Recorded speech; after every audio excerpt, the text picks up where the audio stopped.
Olá, meus queridos, tudo bem? Hoje aqui no podcast Falando Agro. Mas espera aí, eu começando?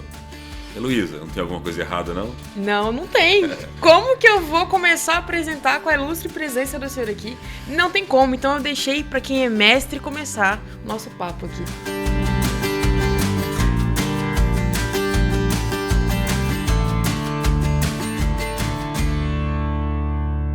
Seja muito bem-vindo, o meu querido Zé Luiz Astolpe, o famoso Zé do Peixe. Heloísa, é uma alegria estar aqui. A gente da educação fala que os nossos egressos são os nossos filhos. E quando a gente vê os filhos superando os mestres e trazendo aí comunicação, informação dentro do agronegócio, é só uma alegria. Então, realmente é um prazer estar aqui, poder comentar um pouco sobre o agro, comentar sobre a liderança, sobre as pessoas, sobre o quanto a gestão é importante dentro do agronegócio. Com certeza. Imagina que superando, professor. Eu vou chamar de professor, para mim vai ser meu eterno professor, porque a gente sempre está aprendendo mais. A cada conversa, a cada troca de ideias é um aprendizado. 1 minuto com o senhor vale aí uns 10 anos. Eu digo que ensinar é uma forma de continuar aprendendo, né? Porque toda vez que você vai comentar um tema ou você vai falar de algum assunto, a gente estuda para isso. Sim. E aí você continua aprendendo e aprender nunca, né, ocupa espaço. Exatamente. O professor já começou aqui falando do que nós vamos falar hoje. Gestão. Ué, mas o nome é Zé do Peixe? Eu não vou falar sobre peixe? Hoje ainda não. Daqui a alguns episódios a gente volta a falar. Voltamos para falar de peixe. Mas eu tenho uma curiosidade, acho que você também. Por que Zé do Peixe? Lá em Paraguaçu Paulista eu fiz zootecnia, né, no século passado. Passado. É verdade, me formei em 1998. Já tenho alguns anos aí de formado. E dentro da faculdade de zootecnia eu me especializei em peixe. Então, tudo que tinha de disciplina, tinha construções rurais, eu construía um tanque de peixe. Sim. Tinha formulação de ração, eu formulava ração para peixe. Então, qual o Zé? O Zé que mexe com peixe. Numa faculdade de agronomia e zootecnia, imagina o número de Zés que tinha, né? E tinha o Zé da Égua, o Zé da Horta, o Zé Arlan, e aí ficou o Zé do Peixe. O Tino, né? Tá rindo, né, o Tino? Mas é assim mesmo. Você que fez faculdade de agrárias, antigamente tinha muito trote. Os apelidos, Os apelidos eram, assim, horrentos. O meu, da época de colégio, não pegou, graças a Deus. Na faculdade não teve, mas... E o meu pegou, e durante o período que eu fui docente, ficou o professor Zé do Peixe, e hoje é uma marca, não tem nem como. Eu fui trabalhar no Pet Food uma época e aí me apresentava como José Luiz, as pessoas olhavam, José Luiz? Não, é Zé do Peixe, né? Mesmo que falando de cães e gatos, era o Zé do Peixe. É, porque nós vamos trazer um profissional que está aí há mais de 25 anos na área. Mais de 25 anos, formei em 98, então estamos aí completando, em julho desse ano, eu completei 28 anos de graduado. De graduado, eu tava nascendo, o senhor tava aí entregando minha idade aí. Então, hoje nós vamos falar sobre gestão, liderança e comunicação. A comunicação, ela entrou pela docência, né? Já fui durante 20 anos professor universitário, tive um programa de rádio falando do agronegócio, fiz durante 10 anos um programa no canal do Boi falando do mercado pet, do universo pet. Então, adoro a comunicação. Acho que quem não se comunica, como diria o nosso finado Chacrinha, quem não se comunica se trumbica. Então, a comunicação ela é fundamental para todas as áreas, isso é muito importante. E a gestão entrou na minha vida pelo Sebrae. Eu fiquei como prestador de serviço ao Sim. Sebrae São Paulo por uma década e meia, aproximadamente 15 anos, falando sempre da gestão da empresa rural, falando da importância das pessoas nos processos produtivos. E eu acredito que sem gente e sem processos a gente não chega a lugar nenhum. E o nosso agro ele precisa ser transformado, mudar um pouco essa característica, né? Porque nós tivemos a Revolução Verde, né? Que foi a busca pelos insumos, né? No caso da zootecnia, a nutrição, a genética, e hoje a gente vê que a gestão de processos, a gestão dentro do agro, a gestão, a administração, e mais recente, a gestão com as pessoas, né, trazer as pessoas para o processo produtivo é fundamental porque são elas que executam, né? Então não adianta ter uma máquina fantástica, não adianta ter uma genética especial, não adianta ter uma ração perfeita se as pessoas que estão ali não estão preocupadas ou estão comprometidas. Então cuidar de gente para que as pessoas para que a gente consiga cuidar das coisas e conseguir resultado no agro. Agora vocês entenderam, né? Por que eu vim para esse meio. Eu tenho muito a agradecer ao senhor, porque lá no último período da faculdade, foi quando nós tivemos aquelas aulas de extensão rural, trabalhava muito a administração e a gestão de negócios. Foi onde eu me apaixonei pela área e hoje é a minha principal área de atuação aí, né? A gestão e também trabalhando com gestão de pessoas. Que legal, Luiz. Como eu comentei no início do programa, né, os egressos eles são o fruto do nosso trabalho. Né? A docência, quando você realmente vê um egresso tendo sucesso, influenciando as pessoas, mudando a vida das pessoas, porque né, quando eu vejo, né, assisto falando agro, eu vejo o quanto que você leva de informação. Né? Esses dias né, teve o Mineiro, né, nosso ex-aluno também por aqui. Então isso é encantador. A palavra é essa, a gente se encantar com os resultados. E fico muito contente com essa oportunidade de estar aqui. Obrigada por assistir, né? Vocês, se o professor assiste, por que você não está assistindo ainda? Vai lá no @radiocast101, ativa o sininho, se inscreve, porque tá bombando, não tá, professor? Tá bombando. Levar informação, falar, né? Eu vi que você escolhe a dedo as pessoas para vir aqui, né? Pessoas que tenham né, tanto algo para informar, mas principalmente que sejam seres humanos, que tenham né, vontade de trocar informação, de levar o conhecimento e principalmente de influenciar pessoas. Esse tema que caiu tanto em desuso, né? Porque todo mundo hoje quer ser influenciador, mas influenciar. Não é muito fácil, principalmente influenciar para um caminho decente, né? Para um caminho com propósito, e o agro precisa disso. Propósito, princípios e, com certeza, né, cuidar do meio ambiente. Vamos começar a falar sobre gestão em fazenda? Vamos lá. Que eu acho que todo mundo está esperando aqui. Professor, profissionalização dentro da fazenda. Os produtores, eles já estão vendo as fazendas como uma empresa rural? Como que está isso? Isso melhorou muito nos últimos anos, principalmente na área agronômica, né? O plantador, aquele que é agricultor, que produz grãos, ele já teve uma transformação na última década, principalmente, em virtude de todos os desafios de produzir.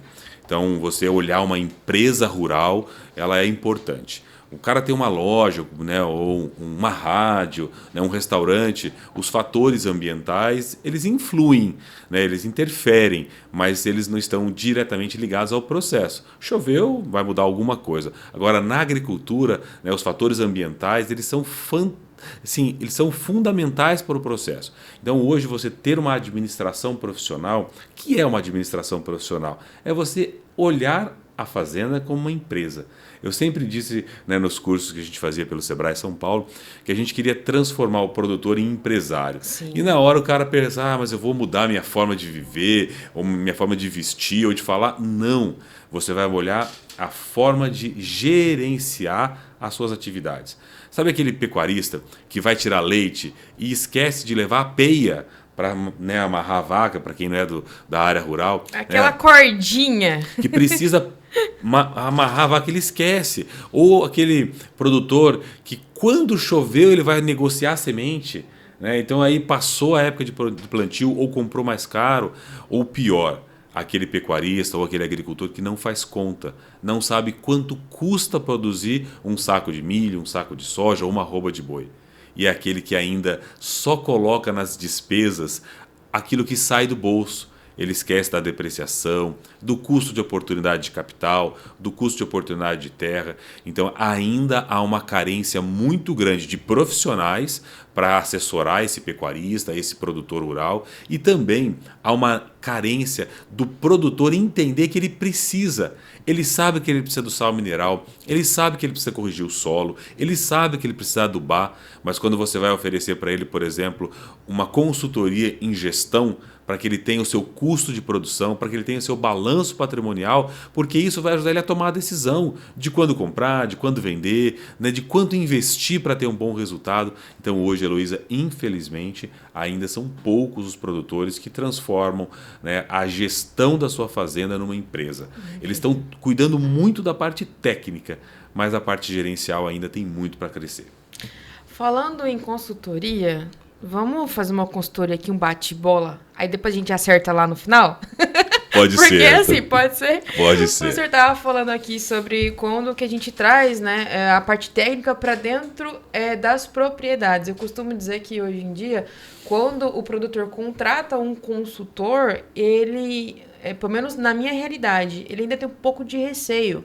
Porque ele pega e fala, mas eu já pago o técnico para aquilo. E aí ele não vê que se o valor X, o valor que ele está pagando no técnico, ele tem que investir na consultoria para treinar esse técnico.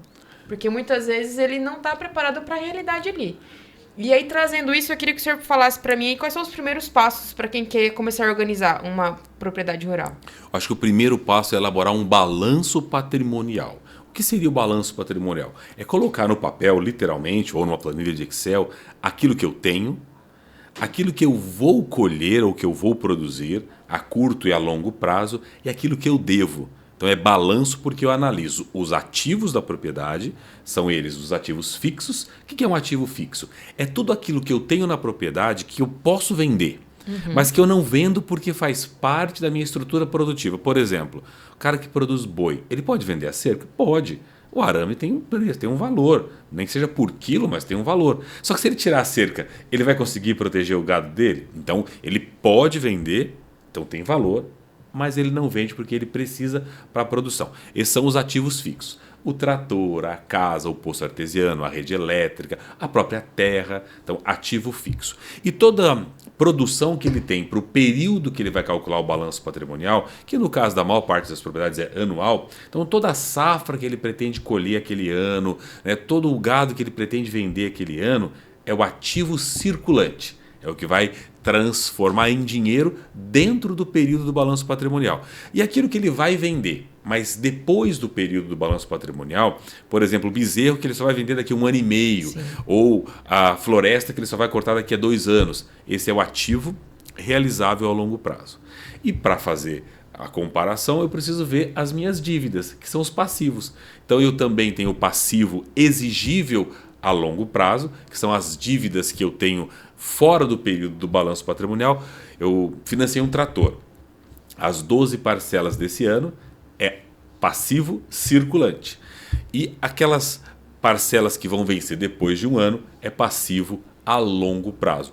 E o passivo acaba tendo uma grande dúvida, que é assim, a luz de janeiro entra no passivo? Não, porque eu ainda não gastei. Então é uma foto. É aquilo que eu tenho hoje. Então, ativo e passivo, e aí eu consigo calcular o patrimônio líquido, que é o número mais importante de uma fazenda, que é ver após o resultado econômico, que é lucro ou prejuízo, é a rentabilidade, se o patrimônio cresceu ou não. Então, o primeiro passo é elaborar um balanço patrimonial. E falando em mudanças aí, professor, como que pequenas mudanças já podem gerar grandes resultados, assim, que você já consegue ver de imediatismo? Uma coisa simples que você já muda e já consegue trazer uma rentabilidade maior.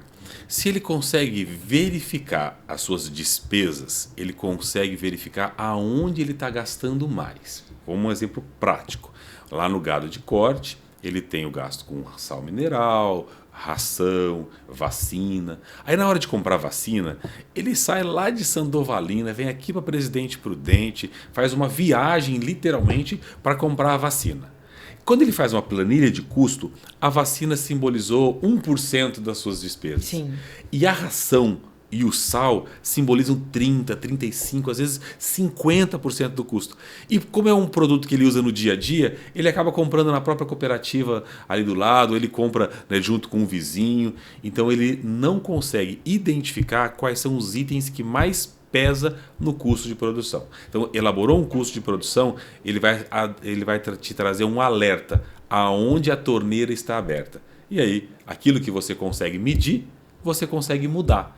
Então, medindo, a gente consegue fazer alguns ajustes, como escolher, como comprar melhor, como fazer uma cotação, como comprar numa época melhor do ano, e com certeza isso pode influenciar na rentabilidade. E hoje, assim, nas assessorias, nas consultorias que o senhor ainda presta, como que está o porte aí? Pequeno, médio, grande? Produtores estão abertos? A mente já está vindo para essa sucessão familiar? Como é que está acontecendo? Tem acontecido muito no processo de transição. O pecuarista mais tradicional, ele malemar quer adubar o pasto. Sim. Então, quando você vai falar para ele que ele tem que contratar alguém para gerenciar a fazenda, ele não vê muita vantagem. Ele não sente essa carência. Então, hoje, quem mais contrata as consultorias são, no processo de sucessão, né, são aqueles que estão assumindo o processo e querem saber como está. E também, a Luísa, liderança mesmo. as novas lideranças, né, os filhos que estão assumindo o trabalho dos pais. E também, Luísa, eu tenho muitos clientes que são herdeiros, que têm irmãos ou parentes e que precisam prestar contas. E aí, para prestar conta, um balanço patrimonial, uma planilha de custo, né, uma boa planilha de rebanho ajuda muito. Eu aprendi, né, com um patrão que eu tive que quando você informa, você não é questionado. Então você precisa informar. E aí quando você tem sócios, que seja um irmão, um cunhado, alguém, você conseguindo informá-lo periodicamente, as perguntas são poucas. Então, para ter essa informação, hoje eu tenho... posso dizer que mais de 50% dos meus clientes hoje são empreendedores jovens que assumiram a fazenda, tocam muito bem tecnicamente a fazenda, têm excelentes resultados, mas eles precisam de relatórios. Então, quando ia chegar a final do ano, saía todo mundo desesperado para conseguir juntar quantos animais eu tenho, quais são as notas que eu gastei, aonde foi o dinheiro. E a partir de quando você faz um processo de gestão, que você cria, por exemplo, um QR Code e coloca lá no depósito, na pilha de sal mineral, e um outro QR Code lá no pasto. Então, quando o peão vai tratar aquele lote, ele bate um QR Code, registra qual sal mineral, abre lá uma tela, ele coloca 3 sacos de sal mineral. Quando ele bate o QR Code no pasto que ele estava, esse sal mineral já entra na conta do gado que estava naquele recinto, naquela área, e aí fica simples calcular os custos de produção. Então hoje a tecnologia ela ajuda muito o processo de gestão, porque a grande dificuldade para coletar dados é você fazer um peão pegar uma caneta ou um lápis e anotar. Porque ele já tem que carregar o saco de sal mineral, ele já tem que tratar o gado, ele tem que cuidar do todo. Então a gestão hoje ela precisa ter essa característica de flexibilidade e agilidade, praticidade. Ela não pode engessar. Se eu chegar no final do dia e pedir para o operador de máquinas anotar quantos litros de óleo ele gastou, quantos hectares ele fez, ele não vai conseguir ou não vai fazer. Então não existe informação sem dados. Então para que eu possa fazer gestão, eu preciso coletar dados e hoje há muita tecnologia, né? Facilitou muito, né? Com planilhas, com os celulares, hoje os smartphones da vida. Então hoje a gestão ela precisa fazer parte da fazenda sem atrapalhar a produção. Ela precisa potencializar e não atrapalhar. Se você está prestando atenção, a gente começou falando sobre gestão rural, dá um tempinho aqui para o professor tomar uma água, e já está passando por gestão de pessoas, que é um assunto que eu particularmente assim, enfatizo muito. Hoje, o que diferencia um bom gestor de um líder inspirador? Eu falo isso porque o senhor comentou uma palavra, empreendedorismo. Empreendedorismo no agronegócio ainda está mais ou menos, né? Eu vejo que o pessoal assim, ainda não entende o que é realmente a palavra. Vamos falar um pouquinho? Vamos sim. Empreender é fazer algo novo que possa trazer resultados. E esse algo novo é no local, não é algo inédito. Né? Então hoje você olhar o que uma fazenda na Austrália faz e trazer para cá, olhar o que o teu vizinho faz e trazer para a sua propriedade, né? Ou tratar melhor o seu gado com um sal mineralizado adequado ou adubar a sua pastagem de uma forma adequada, é empreender, é buscar o sucesso. Empreender não é nada, né, aleatório, não é nada mirabolante, mas é você trazer inovação para aquilo que ainda está no tradicional. E hoje, Luísa, é importantíssimo a gente entender que mesmo com um trator mecanizado, com um QR Code para você poder fazer uma análise, são as pessoas que vão fazer. E aí a gente precisa ter pessoas com capacidade, treinadas, motivadas. E a motivação vem, né, por um bom líder, né, aquele líder que está junto, né, não aquele que manda. Né? Eu participo bastante dos acampamentos da paróquia que eu frequento. Sim. E muitas vezes eu cuido de um acampamento jovem, né? E aí os jovens têm que liderar jovens. E aí eu digo que o líder, ele não pode estar no operacional 100%. Porque se ele tiver 100% no operacional, ele não vê o que está acontecendo. Exatamente. Mas o líder não é aquele que manda e fica atrás de uma mesa ou na sombra lá na fazenda. O líder é aquele que inspira, que está junto, que motiva as pessoas, que assessora as pessoas. Sabe aquele que vai levar a garrafa d'água pro tratorista que está lá? Ou aquele que vai acompanhar o cara que vai tratar o coxo e vai abrir a cerca na hora que vai descer da caminhonete para abrir a cerca. Então, inspirar é estar próximo, é fazer junto, não é simplesmente mandar. Mandar, né, você saber instruir as pessoas é importantíssimo. Agora, quando você está junto, fazendo junto e se preocupando com o resultado e trazendo esse resultado também para o produtor, também para o funcionário, as coisas começam a andar. Você olha, por exemplo, uma fazenda que tem lá um índice de reprodução de 80%.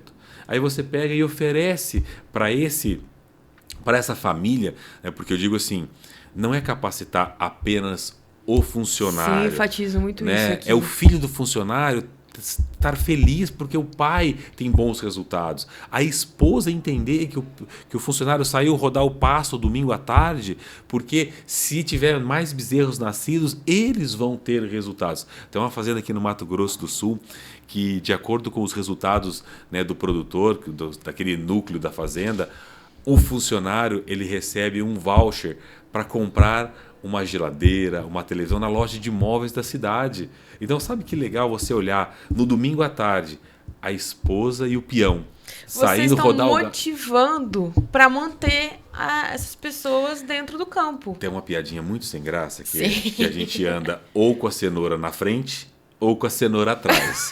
Ai, né? meu Deus! Ou no chicote ou estimulado por um resultado. E as pessoas, quando veem que o trabalho delas pode mudar a vida delas, elas vão acordar, elas vão fazer. Isso é ter o olho de dono, né? Ter o comportamento de dono. Ninguém vai ser dono, o dono é o proprietário. Mas se ele tem um pedaço do resultado que ele fizer, é mais fácil das coisas acontecerem. Ele fica motivado. Então, essa motivação, essa capacidade de treinar as equipes, o quanto é importante treinar, ensinar as pessoas, sabe, criar um POP, né? Talvez as pessoas não saibam, um procedimento operacional padrão, para que aquele que vai executar a atividade saiba o que tem que fazer. Luiz, eu lembro, logo que eu me formei em zootecnia, eu fui prestar serviço para uma fazenda e nós fomos vacinar o gado. E, por falta de experiência, levei 2 agulhas.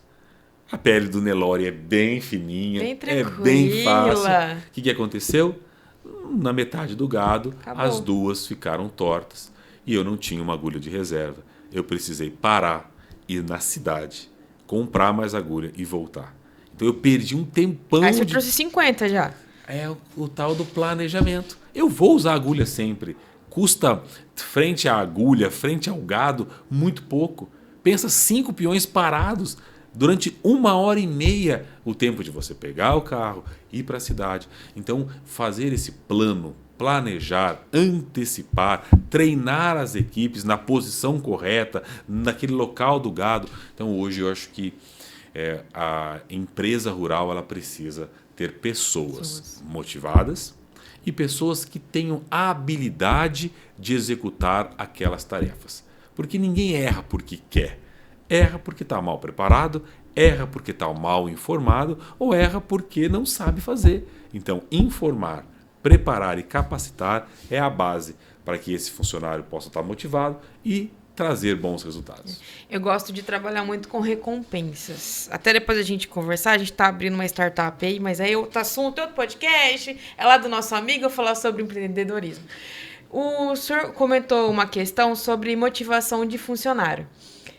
Pode ser besteira, mas eu acho que para a gente trazer, equilibrar o tradicional com a inovação, Ainda hoje, eu me lembro muito quando eu ia para campo, o pessoal ficava esperando a gente levar o pão, a mortadela Uma e tubaína, a uma Coca-Cola tubaína. gelada. Aqui é tubaína funada, que a gente é de Presidente Prudente, né? O funada. A gente não vive sem vocês. Então eles ficavam esperando. E o quanto aquilo motivava e dava resultado. É o cuidado. A pessoa se sente cuidada, ela se sente respeitada. E tão simples, né? Porque para nós que estamos na cidade, um pão francês é ali, né? Agora, para o Não cara é que está na fácil. fazenda, 20 quilômetros da cidade, e ele faz o pão caseiro, que para nós é Não, uma pra delícia. gente, se eu Mas pudesse, eu comia. Ele tá cansado, porque ele só come aquilo. Então, sabe, um pacote de bala para as crianças, uma Isso. bola, uma boneca, algo simples, mas que mostra que você se preocupou. Tem um consultor, né, um abraço pro Paulo Lossi, ele foi aluno da pós-graduação lá na UniOeste. Ele tem um trabalho com a gestão rural e ele fala que no final do dia ele faz inseminação, ele fazia um churrasquinho para a equipe.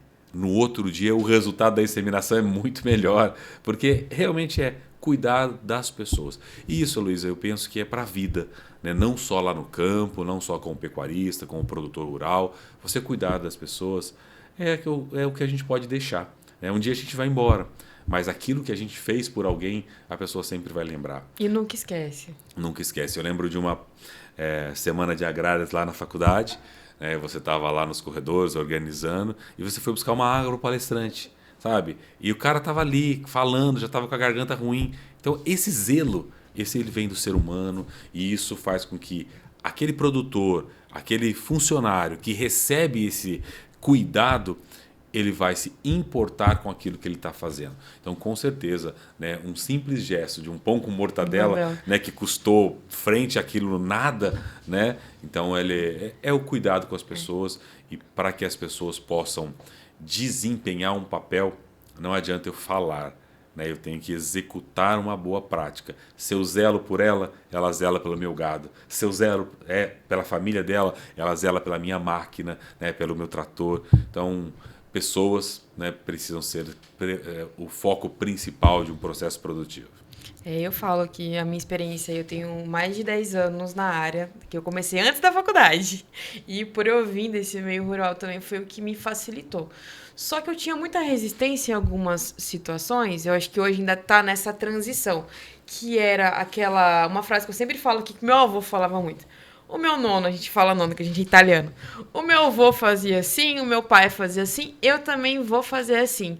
E hoje a gente já, né, tem um corte na linha do tempo aí. O vô fazia, o pai fazia, o filho não tá fazendo. Como é que tá? Essa sucessão familiar, eu digo que sim, talvez... o maior problema do agro para mim hoje é a falta de gestão. E em segundo é a falta de sucessores para o processo produtivo. Por quê? O nono tinha uma vida muito difícil e ele cuidou que o filho ficasse ali na fazenda para manter, né, os seus bens. Mas o filho, né, os nossos pais, eles bateram nas costas dos filhos e disseram: vai estudar, vai para a cidade, vai ser médico, vai ser advogado, vai ser doutor. E essas pessoas foram. Só que a fazenda ficou sem ninguém para cuidar. Aí na hora que volta. Volta muitas vezes sem conhecimento prático, às vezes tem um conhecimento teórico, fez uma agronomia, uma zootecnia, mas não tem a vivência. Ou é de uma área diferente e não consegue parar o seu consultório para ir cuidar da fazenda, não consegue parar, né, o seu trabalho. Então hoje as fazendas elas estão mudando de mão. Né? Isso é um cenário muito crítico no Brasil, muitos empreendedores tradicionais vendendo e aqueles que não vendem muitas vezes não conseguem gerenciar. Então tem aquela máxima: vô rico, filho nobre, neto pobre. Né? Então é assustador, né? Você vê quantas famílias que hoje eram super tradicionais dentro do agronegócio e hoje estão arrendando para cana porque não tem alguém que cuide. Né? Eu tive uma cliente que fez uma análise econômica comigo, 4.000 hectares no Mato Grosso do Sul, 600 hectares aqui, né, em Anastácio, aqui pertinho de nós, e a área dela do Mato Grosso do Sul, ela foi obrigada, né, entre aspas, a arrendar para madeira, para plantio de eucalipto, porque não tinha quem tocasse.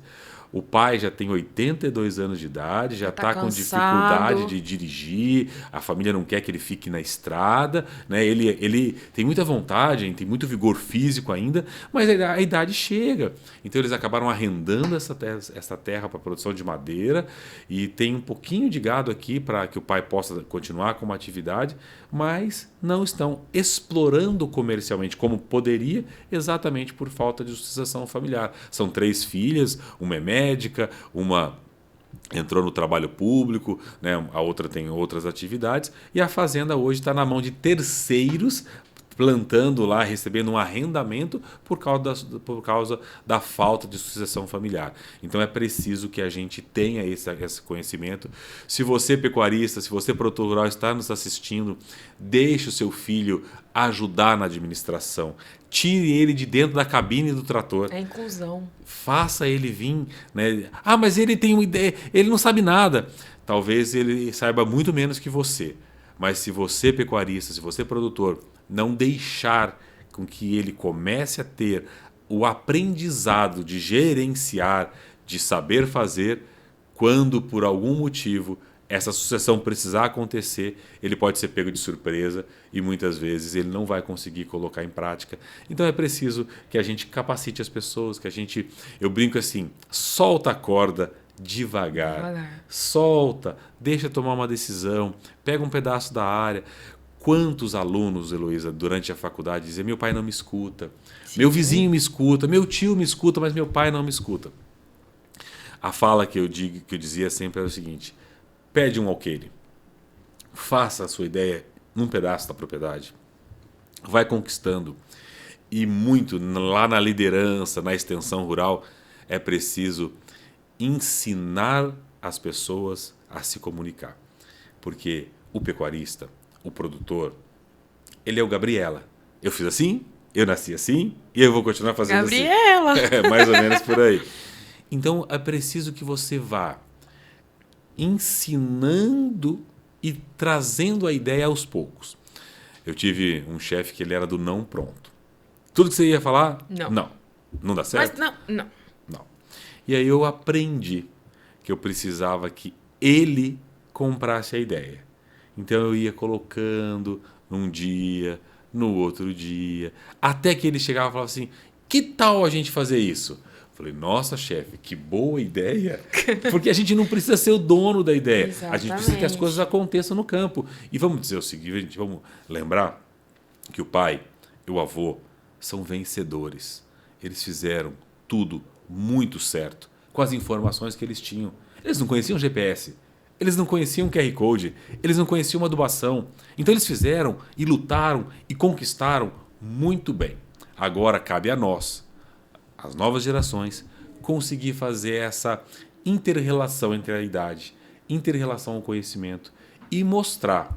Porque eu digo assim, todo mundo que viu, acredita. Então pega o seu avô, pega o seu pai, coloca numa caminhonete, leva no dia de campo, vai visitar o vizinho, vai ver aquilo. Porque falar é uma coisa. Agora, mostrar aquilo que está acontecendo, mostrar as novidades. Então, hoje é preciso melhorar essa comunicação e, claro, né, ter essa capacidade, né, de interagir entre as gerações. Eu digo, quando eu dou aula na pós-graduação de pessoas, eu falo que quem vai mais ter sucesso no futuro é quem conseguir pegar as gerações X, Y, Z e conseguir que elas trabalhem juntos. Porque não dá para falar que as gerações não são preparadas. Elas têm muito preparo. Só que elas têm uma visão diferente da minha, que nasci no século passado, que estudei no século passado. É uma geração mais imediatista, uma geração que tem uma atenção muito mais ligada a uma tela. Então é preciso que a gente consiga interagir junto com essas gerações. Eu acho que o senhor já enfatizou tudo que eu queria aqui, mas eu não posso deixar de comentar quando o senhor falou assim que as gerações anteriores elas foram heróis. Eu falo que o meu avô, o seu Luiz, de vez em quando ele assiste. Ele fazia um rotacionado de pau, eu aprendi a fazer com ele. Eu cheguei na faculdade e falava que o professor sabe de nada, mas não é. Com a pouca escolaridade dele, ele era muito bom em cálculo. Meu avô, assim, é uma coisa até hoje, extraordinária. E ele fazia uma rotação de pastagem para os animais dele, trabalhava com gado de corte, que, assim, enquanto todos os vizinhos estavam lá com o pasto parecendo um campo de futebol, ele tava com algumas pastagens nativas, tá? Algumas que não eram, assim, depois que ele começou a plantar tudo, a reformar, desse tamanho. E aí, na época, ele falava assim, na época, 23 arroba pra vender no abate ali do frigorífico era muito. Então, assim, eles procuravam só os gados do meu avô porque sabiam que tinha uma qualidade. E aí foi isso que o senhor falou, exatamente. Aí eu tenho aquela questão, eu falo mesmo. Eu venho de uma família tradicional, então eu, mulher, no agro, era impossível. Meu pai queria que eu fosse bancária, a minha avó, assim, vai ser dentista e tal. Né? E eu era aquela pessoa que eu ia pra Mangueira, hoje é Curral, né? Era Mangueira, eu ficava ali, aí eu fui me apaixonando, vendo ele fazer, e aí foi onde que foi essa questão do pertencimento. Eu não consegui trazer muito inovação, porque meu avô já tá um pouco mais velho, mas eu falo que esse é o pertencimento, é aos pouquinhos, é o avô, isso, não, mas e vai indo, e vai indo. Faz do jeito que quer, pra ele ver assim, olha, ele me ouve, ele me escuta. Aí depois você vai comendo pelas beiradas. Esperando esfriar, olhando. É igual né? mineiro ali, né? Vai comendo pelas beiradas. É. E aí, falando sobre isso, a gente falou no início de inclusão, inovação e sustentabilidade. Como que a gente se prepara para esse agro do futuro? Eu gosto de usar esse termo porque... Agro do futuro. Igual agora, a gente está gravando aqui, mas na próxima semana vai ter a COP. Essa semana Tá os líderes lá, né? estava falando, e ainda assim, o agro tem que entender também sobre o que está acontecendo. Eu falo da sustentabilidade, que ela tem o viés do meio ambiente. Nós estamos vendo, sentindo literalmente, né, o quanto que o mundo mudou, né, mês de novembro com clima frio, né, chuvas fortes, tempestades acontecendo, né, assim, porque nós mudamos, com certeza o meio ambiente foi alterado por nós. Mas eu falo da sustentabilidade lá na fazenda como uma questão econômica, né, a agricultura, né, a pecuária regenerativa, porque nós fomos bombardeados por uma indústria que queria nos vender adubo, vender semente, né, vender correção de solo. E para ela, quanto mais degradado tivesse o nosso solo, mais insumos nós deveríamos comprar. E quando a gente olha, se eu fizer, por exemplo, uma curva de nível, eu vou conseguir preservar a água. Se eu fizer um manejo de pasto, eu vou conseguir ter mais produto na mesma área. Se eu conseguir fazer uma reforma, eu vou ter um solo de melhor qualidade. Se eu fizer uma reposição, por exemplo, com uma cultivar lá para desestruturar o solo e tirar o nutriente do fundo. Então, sustentabilidade é sustentabilidade econômica ligada ao meio ambiente. É você produzir melhor, respeitar as condições produtivas, e quando você faz isso, o custo de produção fica mais barato.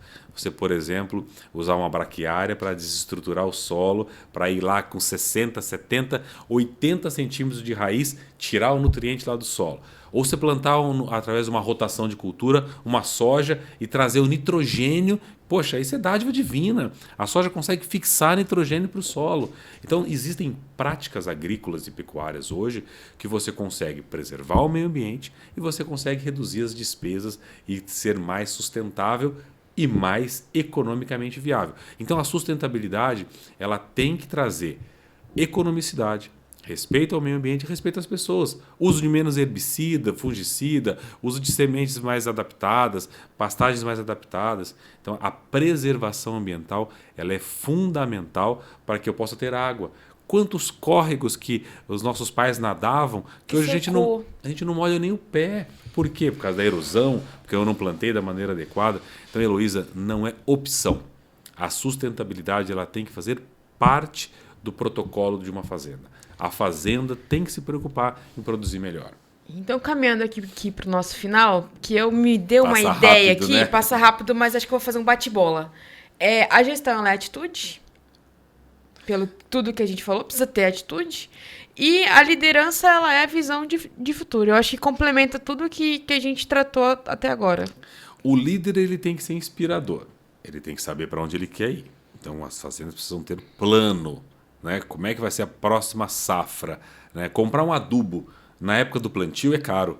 Comprar um adubo na entre-safra Ele é mais barato, porque pensa, a indústria precisa bater a meta dela também no mês da entre-safra. Então ela faz uma promoção. Quando? Na época do plantio? Não, na entre-safra. Então planejar para saber onde quer ir. Evite riscos, seja metódico, faça planilha, se planeje. É isso. Coloque no papel, faça uma análise, olhe para o futuro. Né? Tem que entender que quem não sabe para onde ir, para qualquer lugar, ele começa a andar. Então precisa saber, precisa traçar uma meta. Professor, antes da gente ir para o final, eu quero que o senhor dê uma mensagem final, mas enquanto a gente estava conversando aqui, me veio uma imagem. Talvez eu não saiba falar a frase exata dessa imagem, mas eu quero que o senhor feche o programa com ela. Mas antes disso, vamos fazer um bate-bola, tipo de frente com o Gabriel, de frente com a Heloísa. Muito bom. Vamos lá. Vou fazer uma pergunta e o senhor tenta responder uma frase, uma palavra da maneira como tiver. Beleza? Preparado? O que vier na cabeça. Cronômetro, aquela sonoplastia, aquela bombinha, tic-tic-tic-tac. Vamos lá, então, ó. Um bom gestor é aquele que planeja e executa. Gestão é sinônimo de anotação, cuidado e planilha.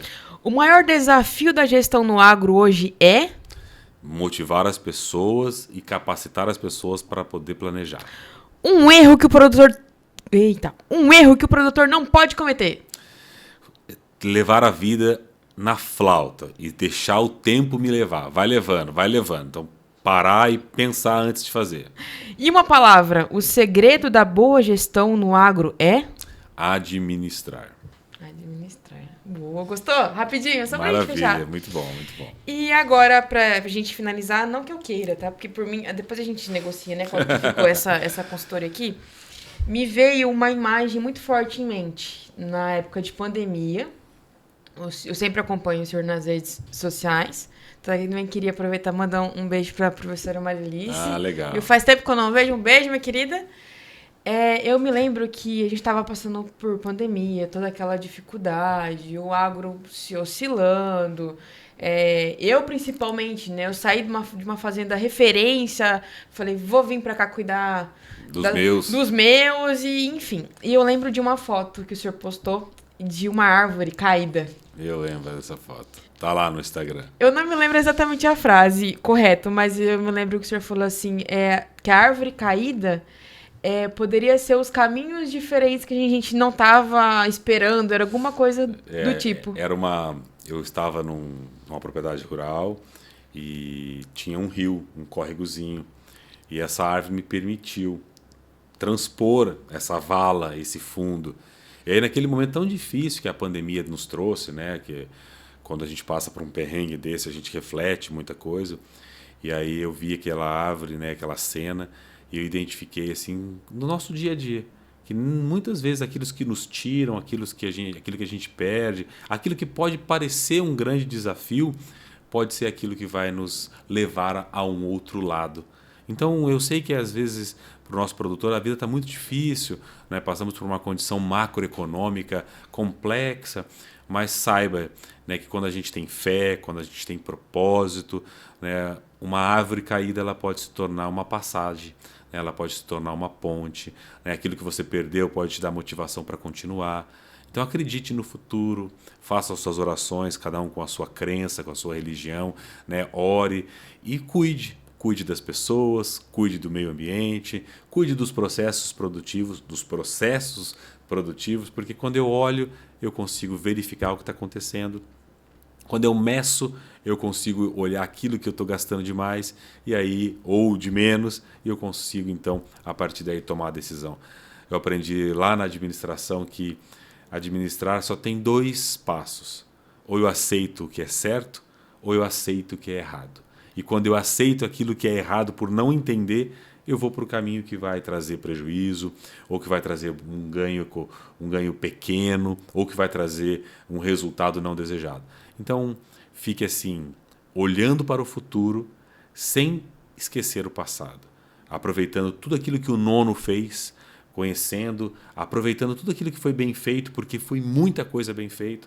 Então, aprendendo com o que aconteceu, olhando o que está acontecendo, mas sem deixar de olhar para o futuro, porque o futuro tem muita coisa nova, tem muitas startups trazendo, né, novidades, e aí a gente tem um universo para mudar, essa situação do agronegócio, produzir mais com menos. Essa é a minha frase. Produzir mais com os recursos que você tem hoje. Eu fiquei emocionada aqui porque eu me lembrei daquela época, foi uma transição de carreira pra mim muito grande e eu até mandei pro Ciro print. Eu tenho essa foto guardada em algum lugar, porque eu perdi o celular, mas ela tá, eu sei que ela tá. Se puder me manda de novo. Manda sim. Porque eu falo que aquela foto, aquela frase foi o meu divisor. E aí eu acreditei em mim e eu falei, dá pra mudar num setor igual a gente tava. Eu quero agradecer a tua presença, viu? Foi muito bom estar aqui. Muito bom. Tá? Muito esperado também. E espero que volte aqui pra gente falar sobre outros assuntos. Com certeza, temos projetos novos acontecendo na piscicultura, na gestão. E sempre falar no agro, falar para o agro é muito bom. Heloísa, eu queria assim que você tomasse essa sua missão de comunicar, de levar informação para as pessoas, como um propósito de vida, né? Eu vejo a sua alegria, os seus olhos brilham, né, de estar aqui, né, falando, né, no agro, falando para o agro, porque se a gente não leva essa informação, no passado era o Globo Rural, né, no passado era uma revista, e hoje é um podcast que a pessoa escuta a hora que ela quer, que ela se interage.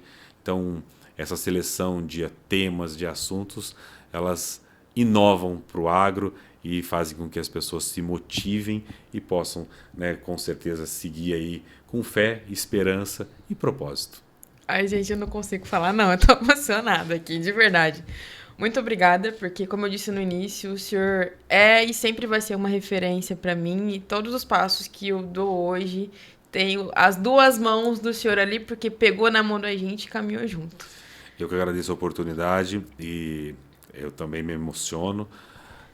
Porque quando a gente vê verdade naquilo que a gente faz, né, e a gente colhe resultados, né, como ter uma comunicadora dentro do agro, é o fruto do nosso trabalho. Então, muito obrigado pela oportunidade. Vocês que nos acompanham, né, que acompanham o Falando Agro, que vocês tenham aí, né, um propósito nesse final de ano, que vocês encarem esse tão bonito serviço que é produzir alimento, energia, né, produzir para o agro, dentro do agro, como meta de vida. E fiquem bem, se cuidem. Um bom ano para todos. E nesse clima de emoção, eu quero agradecer a audiência de vocês, todos os comentários, os feedbacks, dizer que realmente eu estou apaixonada pelo Falando Agro. Falando Agro é meu projeto de vida e que bom que vocês percebem isso, porque eu faço com muito amor e sempre colocando Deus na frente. Amém por isso. Chegamos ao final de mais um episódio aí super... eu perco até as palavras para falar aqui, eu tô emocionada. Super produtivo, super abençoado, que Deus conduziu, o Espírito Santo que iluminou a gente. Então eu desejo uma ótima semana para vocês. Fiquem com Deus, porque esse foi o meu, o seu e o nosso Falando Agro.